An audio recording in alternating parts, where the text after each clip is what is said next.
All right, so we're doing reinforcement learning now, and this is a picture of the problem. You're placed in this MDP, your algorithm or agent is placed in this MDP, but we don't know anything about it other than what the states are and what the actions are. And you have to somehow come up with a optimal policy in this case. We'll say optimal policy here because we're in the small state space case, and that's something that's feasible to do. We'll talk about scaling to larger state spaces. And we're doing a model-based approach this first lecture because it follows nicely from what we've already been discussing, which was we give you a model and then you learned how to use a model to come up with policies and value functions. So model-based RL is nothing more than, well, let's try to learn a model by estimating the statistics from data, which last time we talked about is relatively straightforward, right? You can estimate the transition probabilities from a bunch of data. You can estimate the rewards from a bunch of data, and that's your model. And then you can just give it to your planner, which might be value iteration. So the question is really, how do you acquire this model efficiently and reliably? And we saw that there are some pitfalls that you can run into. One pitfall is that, and this is just a fundamental thing, it's not an algorithmic problem. If there are dead ends in the environment, then RL, you can't really make any guarantees on RL unless you have very strong assumptions about the environment beforehand, right?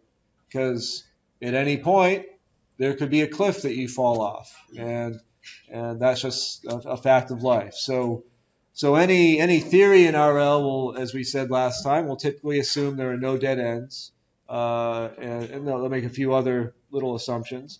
But basically that means that it's always possible to reach any state from wherever you are. Like, it's always going to be possible. It may not be easy, it may not be likely, but it's always possible. So that was the first little thing that we mentioned. And then we said, one thing you could do is act randomly for a long time and then learn your model from that. We said that this will work, right? But it will be inefficient. Right? So if you act randomly for a very long time in an MDP with no dead ends, you're going to get unlimited amounts of data about every state action transition. And then you can get an arbitrarily accurate model, and you know how to use that to get a policy. But we said we didn't like that because it feels kind of stupid just to be wandering around randomly for a very long time and then finally acting optimally all of a sudden. So we wanted to do something that's a little more gradual in terms of using the information that you learn to maybe speed up the learning process. All right, so we revised that. I think we'll go here. We talked about some other issues. So one problem that we saw was that if you act randomly, so instead of acting randomly, you could act greedily, right? So we said, this second approach was you learn your model based on the data you have, you act greedily according to it, and then you just collect more data, you refine your model, and you act greedily according to it. We said that had a problem because you can end up kind of getting stuck. This is the example we had. If the agent has done some learning and it hasn't learned a whole lot yet, and it's learned, okay, this is bad. So our true MDP here was, well, you want to get to this state, right? Because it's the money state. This is the true MDP, but during learning, the agent has another model in its head, right, based on the data it's seen. And if this is the data it's seen, if you're in S0, you're going to just take action A1, right? Because it doesn't want to go over here. I mean, you could say that it might want to do A0 and then A1, but that's equivalent to this. So let's just say it locks into this policy. You're going to get no more data, right? You're just going to get the same data over and over. It's stuck. And so it's kind of in a dead end because of its own ignorance. And so then we finally got to where we're going to start off today. The obvious thing is you don't want to act completely greedily. You don't want to act completely randomly. So always explore. So you want the notion of an explore exploit policy.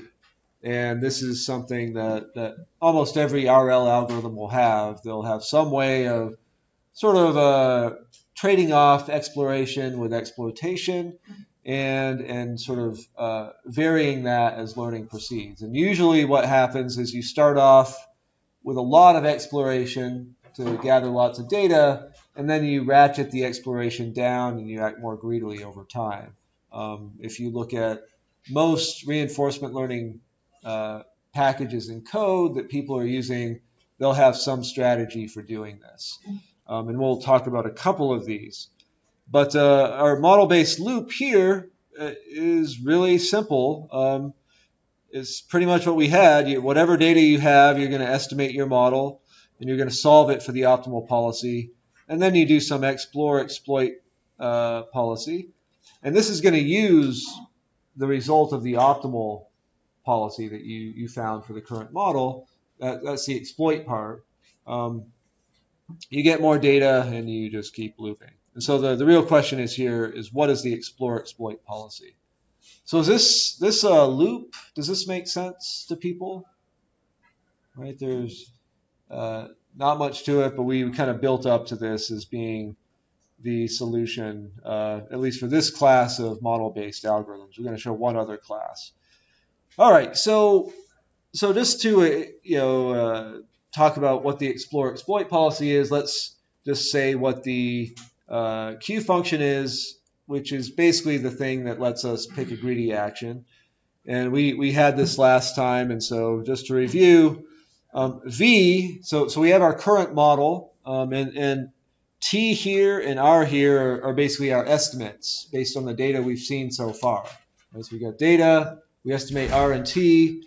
That lets us run value iteration, for example, and terminate it sometime with a V, right, with some value function. This is the value function that we're estimating as the optimal value function. And then we can define this Q function, which tells us how good every action is. And the greedy action is the one that maximizes this.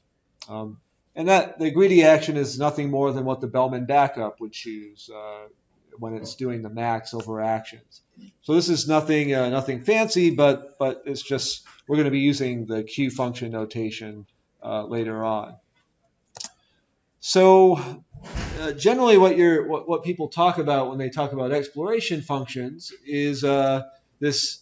I don't know if people pronounce it as GLIE or not, but greedy in the limit of infinite exploration. GLIE, we'll call it GLIE.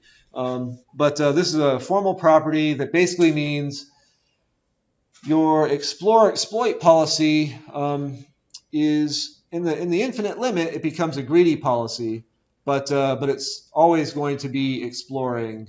You have at any point you're going to have sort of an infinite chance of exploring all actions and states.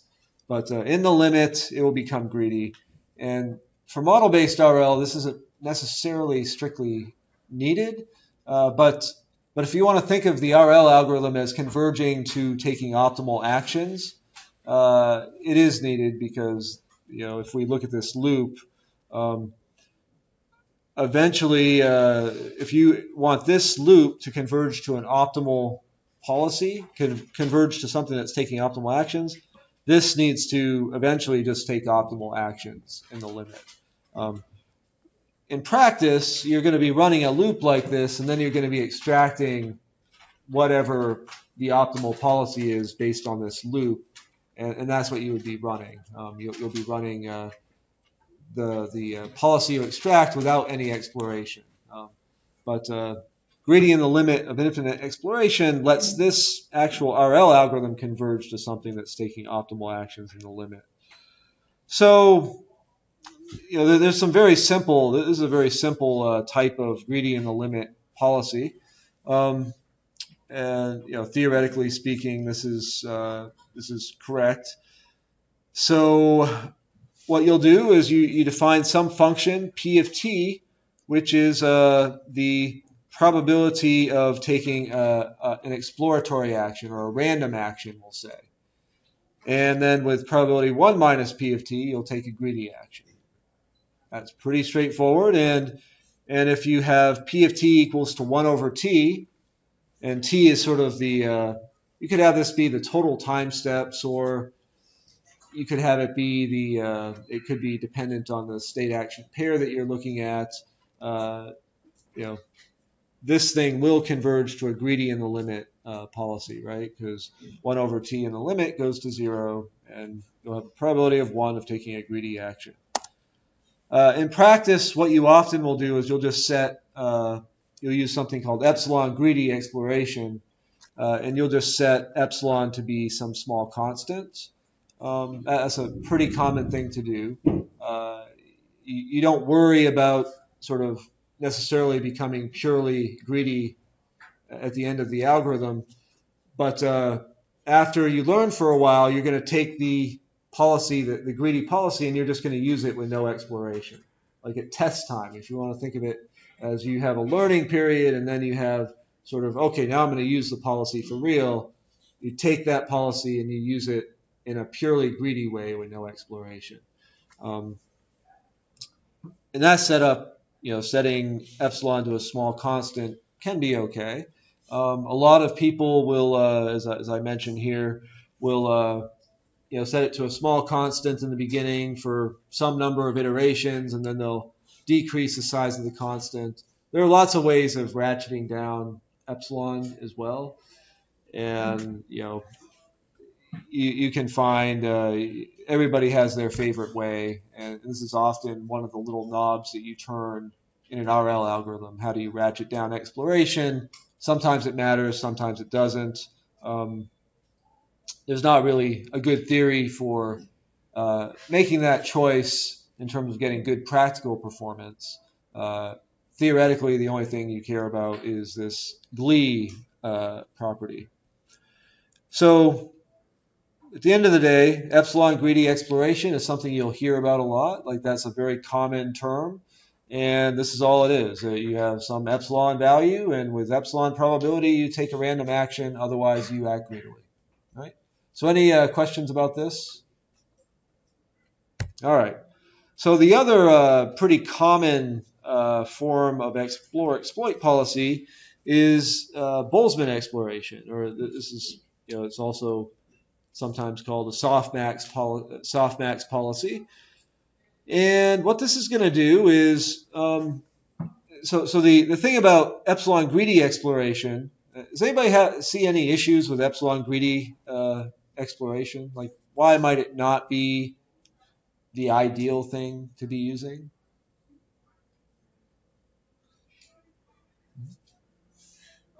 If you already very readily know like a certain area of states, for instance, and you know that like some set of actions are particularly bad and some set of actions are particularly good from your state, it would be better to simply take the better action than to take the random one. Mm-hmm.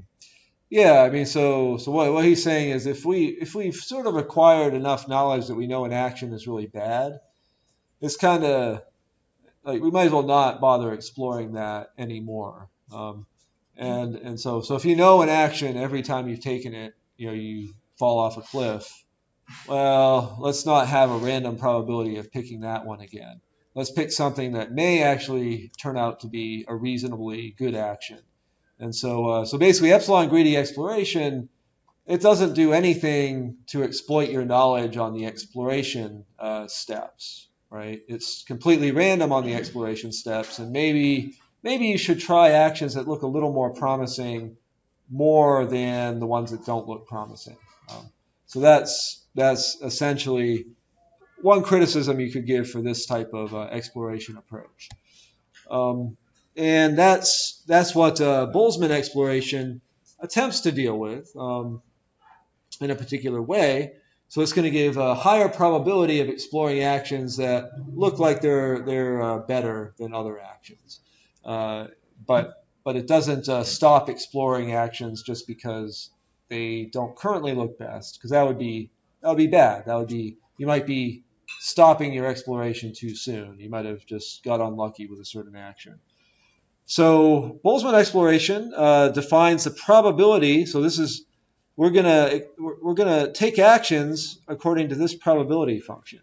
So if you're in a state, your explore exploit policy is going to sample an action, and the probability function is this thing here.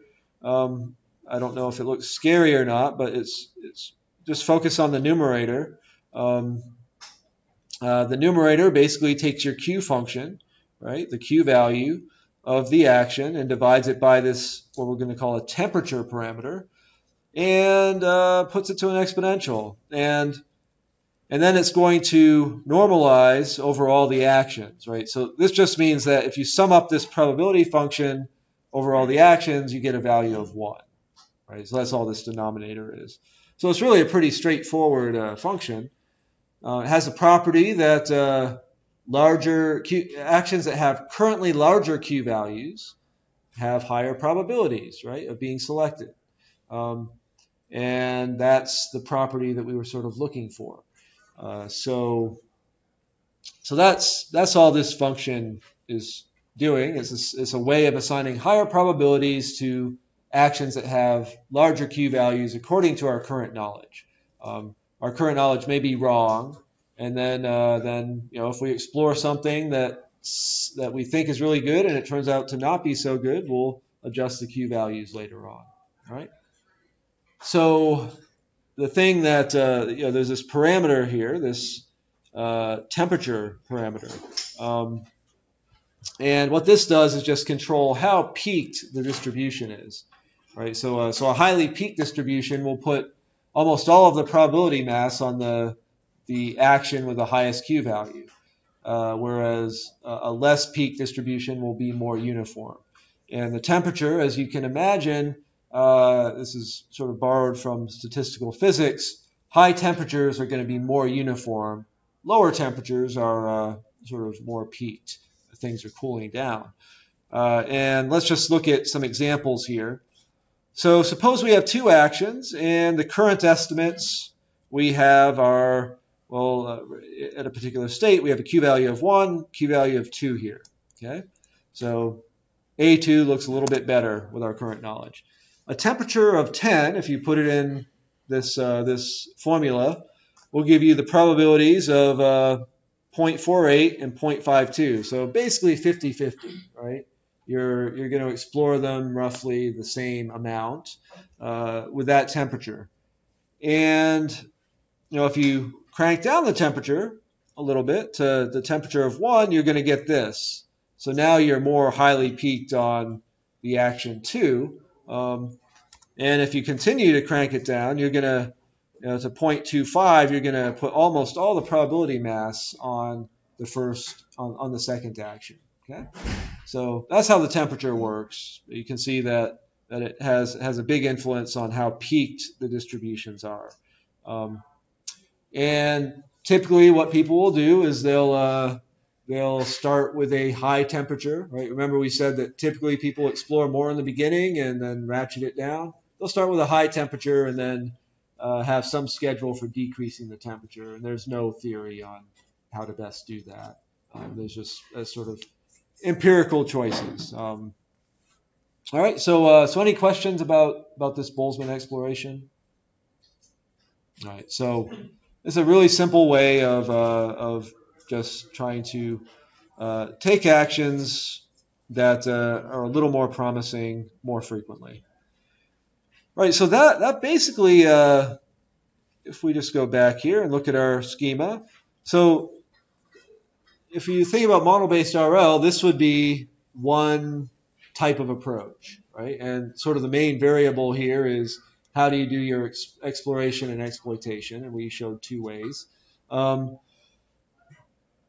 That's a perfectly valid approach. We're going to look at a different class of approaches now that take a very different point of view on model-based RL. And it's actually, this class of approaches have been ones that have been analyzed theoretically more heavily. Previously, that previous class you can say something about what they do in the limit, but it's hard to say anything about finite time convergence.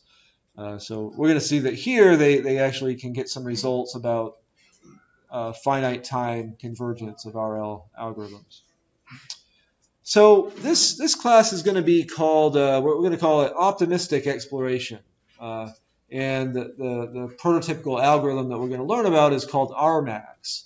So if you read the RL literature, especially model-based RL, well, I'm not sure these days people will mention it, but RMAX is sort of the classic model-based RL algorithm, and one of the first ones that was proven to show RL can be solved in polynomial time. We'll get to that at the end.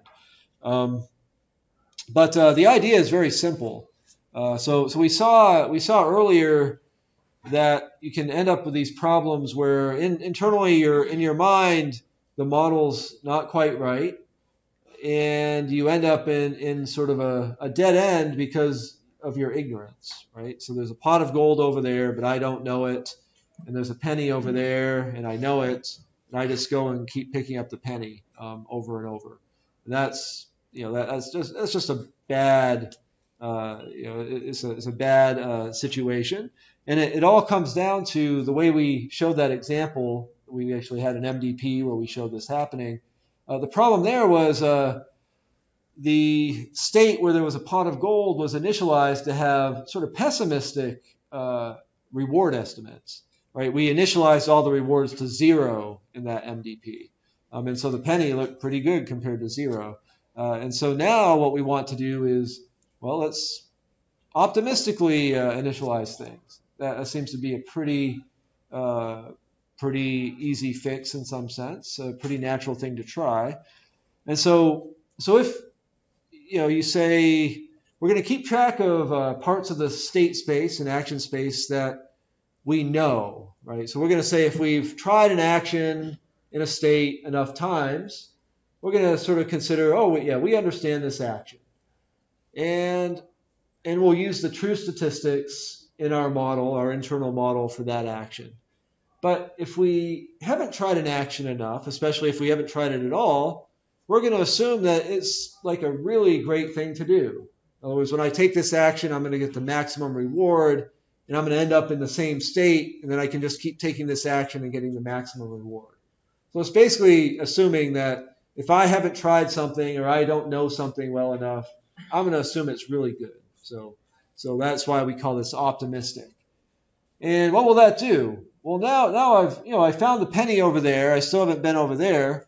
But internally in my mind, I know there's a penny there for real, but I'm going to be optimistic about everything else. And when I solve for the optimal policy in my internal model, I'm going to go over there, right? I'm going to try that because everything looks good that I don't know. And I'll eventually explore everything that I haven't explored well enough. So at the end of the day, that's all there really is to this idea. You assume things are optimistic that you don't know about, and you're going to be inclined to try to go there. And when you go there, inevitably, it's not going to be as good as you thought, but you'll at least learn that. And you won't get stuck in these little loops where you think you're doing as well as you could, and you get no data to contradict that. So that's the idea behind optimistic exploration. And this is the RMAX algorithm. Very simple. So we're going to start with an optimistic model. We'll talk about what an optimistic model is, but just assume every reward gives you RMAX. So we're going to assume that we know a maximum reward. That's why the algorithm is called RMAX. And assume everything's like a self loop. So we're optimistic. Then you solve for the optimal policy within that internal model. And then you take the greedy action according to that optimal policy. That's going to give you more data. You update your optimistic model, and we'll see how that's done. And you just keep going around this loop. And the neat thing is you never do explicit exploration in this approach. You're always acting greedily according to your internal model, but that turns out to be okay because you're optimistic about everything. You won't get stuck. And Of course, I mean, like I said, this is a very bad idea if you think there's going to be dead ends or cliffs, right? You probably wouldn't want to do this with a self-driving car right off the bat because it's going to try everything it could possibly try. It's going to try hitting a pedestrian and it's going to try running off the bridge. But yeah, this is really you only do this in a safe place, a safe location. But that's why infants, toddlers, you don't kind of let them run wild, out in the streets. They'll try to explore everything and run off a cliff themselves. So we put them in safe areas or we supervise them. So let's see here. So we just have to go through the details of this optimistic model, right? That all we have to specify now is how do we, after we get new data, how do we update an optimistic model? Then we're done describing this algorithm. So what we're going to do, remember I said that the basic idea is if I've tried a state action pair enough, we're going to say, oh, I understand that state action pair, and I'm going to use the data from that state action pair experience. And so to quantify whether we've experienced a state action pair enough, we're going to keep track of a counter for every state action pair. And that's NSA. And that just says how many times we've tried action A in state S. So that's pretty straightforward. And then we're going to have a parameter, NE, for sort of the exploration count. This is going to be a threshold parameter. So this is how we're defining our model. So at any point in our RL algorithm, we have the value of NSA for every state action pair. If for a state action pair, if it's unexplored, we're going to call it unexplored if we've explored it fewer than NE times. Okay? And yeah, we're going to say a state is unexplored if any of its actions are unexplored. Okay? So that's just defining the notion of unexplored, and fairly intuitive. I haven't seen it enough, so I'm going to call it unexplored. And now, how do you build your model, right? So remember, we're trying to say what is the model that we're going to use in the agent's mind to plan. We want it to be optimistic. It's only in the agent's head, so make sure you keep track of this. There's a real MDP model that we're actually interacting with in the real world, but then there's this one in the head that the agent's thinking about. Eventually, we want them to correspond with each other, but they won't right off the bat. So if for a state action pair, we have not explored it enough, it's considered to be unexplored, then we're going to say that state action pair is essentially a no-op, right? It just ends up going back to the state. It's a self loop, right? That's what this TAS equals 1 means, right? Remember, this is in the agent's head, and we're going to assume the reward is R max, right? So if you were in, so if we use this model, and you're in an unexplored state with an unexplored action, what are you going to be trying to do if you solve that model? Right? Are you going to take the unexplored action? Right. I mean, any other action can't be, it can't be better, right? So take an action that gives you R max every time and brings you back to the state where you can take that action again. That's going to give you a lot of reward. And in fact, the value for that state, so if you solve the value function, it will be R max over 1 minus your discount factor. Well, that's like the maximum possible value you could possibly get. So you're going to take that. You're going to take one of those unexplored actions if you get the opportunity. And then if you have explored a state action pair enough, right? That's what this condition means. So we've seen it enough times. Then we're going to let the transition function and the rewards be the estimates that we get from the experience, right? So if we've explored it enough, we have at least this many experiences. And we already said how to estimate transition probabilities in the reward function given experience. Okay, so at any point in time, part of your model is going to be based on the experience you have, and part of it's going to be this optimistic estimate, this optimistic setting of the actions. And so the neat thing is, what can happen is, so if I understand the world to some degree, like I've learned about the world, and I know some states, I know how the actions behave, like I know how to open doors, and maybe I've learned enough so I know how to walk, in that general direction. But I don't know that state in the corner. That will be optimistically initialized, but I'll have the rest of the model, and I'll be able to plan how to get over there, right? So the neat thing about this is the agent can be very smart about trying to get to places that it hasn't been before, right? So I know, let's just suppose I know everything about this room, how to move around, except for that corner. What happens when I get there? The planner will be able to come up with a policy that tries to get there because that looks really good. I want to be over there really badly. And so we're going to try to, the optimal policy will try to get over there, and it will work. It will get over there, and then we'll take the action. We'll say, oh, that corner is not so good after all. And then we'll, come up with whatever the policy should be.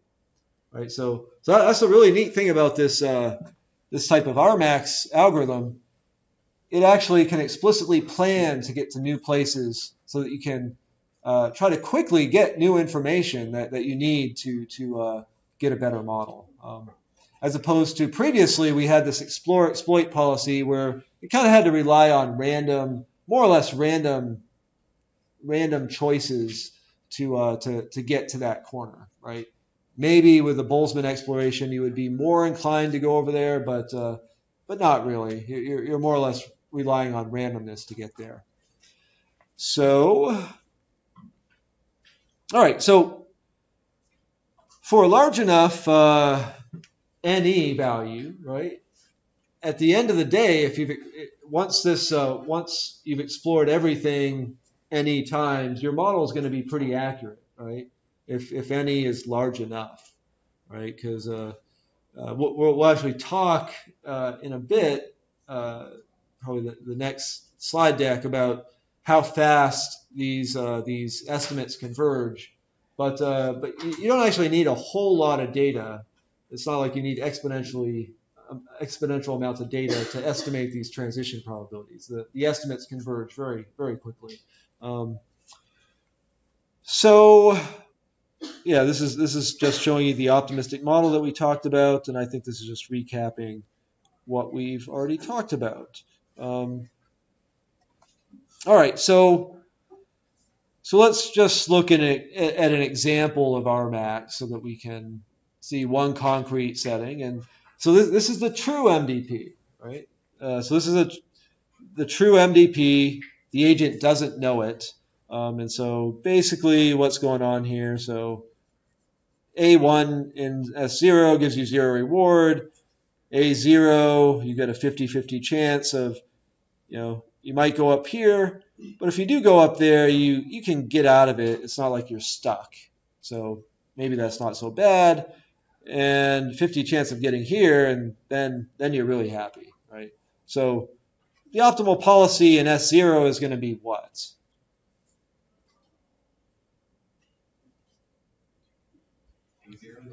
Yeah, it's going to be A0. And I don't know, maybe there's a setting of the discount factor where you would be scared to take A0, but probably not. Yeah, because the 50-50 probability is going to wash out and be, yeah. So even with a very small discount factor, where you only care about immediate reward, it's going to kind of wash out an expectation. You'd have an expectation of 0. Because when you go up here, you can always get out of it with just a -1 reward, and then you'd see you could get a +1 reward here. So, yeah, and in fact, yeah, I guess, yeah. So with a tiny discount factor, these might be tied at best, I would think. But probably it might even appreciate this a little more. That'd be my guess. So anyway, we'll say A0 is the good thing for anything but a vanishingly small discount factor, and possibly even then. So now we're going to assume that we've been in this environment for a while, running RMAX, and that basically we've already learned about the actions in S0 and we've learned about the actions in S1. That's what this is saying down here. So it's saying these are considered to be well explored. The actions in S0 and the actions in S1. But S2 has not necessarily been well explored. So what we're going to do now is look at what does the model that the agent thinks about look like? What does the optimistic model look like? And that's going to be this. So what I'm showing you here is, so we said that A1 is well explored, and its estimates are going to be perfect because this is a deterministic action. So we're using the true statistics here, and that's going to be perfect. These are also going to be perfect because they're deterministic, and so you know. Now the action A0, we can see the true model had 50-50 probability here, right? I'm showing you 0.8, 0.2 just to sort of emphasize the fact that the estimated model in the agent's head won't always be perfect, right? It's not going to be exactly 50-50. This, being this far off means that we didn't have a large enough value of NE, right? Because if we had explored A0 and S0 enough times, it would be very unlikely that these are the estimates you would get. You would be much closer to 50-50. But for our purposes, it doesn't really matter. The only thing that matters here is that there was some probability of ending up over here in the agent's head. All right, so now, so all of the statistics for S1 and S0 are based on the experience of the agent, and we see these are a little bit off, but that's okay. S2, we had no experience, we hadn't explored them enough, and now we see this is the optimistic estimate, right? So these actions are self loops with R max, and they look really good. Like that's where we want to be. And so now, if we're in S0 and we solve this MDP in the agent's head, what's it going to want to do? What action is it going to want to do in S0? A0, right? Because it's going to say, hey, I'm going to try to get down here with 0.2 probability and then be really happy, right? And that's what it will do. In our counterexample way back, these had been initialized to 0, right? We had initialized these to 0, and then the agent was more or less happy to just stay here because it was kind of afraid of there was no incentive to even try to get there. So this is the biggest difference. And so so the agent will try A0, and it's going to keep on trying that until you've experienced these actions, right? These actions enough, right? So it's going to keep trying A0, and then when it ends up here, it will try one of these, and it's going to be disappointed, right? Because it's not nearly as good as what it thought. In fact, it's only going to get a reward of 1, but that's still good. But it's not our max. But it will try those enough times, and then eventually it will converge to the right values for these. Okay.